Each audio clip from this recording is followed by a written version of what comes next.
আমি এখন একটা পরীক্ষা করে দেখছি, বলে যে এইরকমভাবে নাকি কর্নফ্লাওয়ার গুলে তেলের মধ্যে দিয়ে তেলের নোংরা পরিষ্কার করে নেওয়া যায়।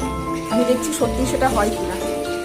আমি 1 চামচ কর্নফ্লাওয়ার নিয়েছিলাম, তেলের মধ্যে গিয়ে ওটা ফুলে কত বড় হয়ে গেল দেখুন, জলে গুলে দিয়েছিলাম, দেখি তো হয় কিনা, সত্যি না মিথ্যে আজকে পরীক্ষা করছি।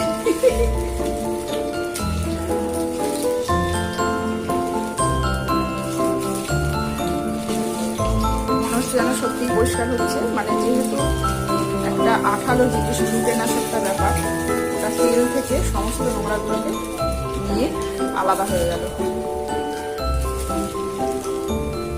হ্যাঁ হয়, দেখুন ময়লাটা গায়ে উঠে এসেছে। এটা সত্যি তেলটা একদম পরিষ্কার হয়ে গেল, যত ভাজা কুচি পোড়া কালো যা ছিল সব এটা নিয়ে নিয়েছে। বাহ, দারুণ তো।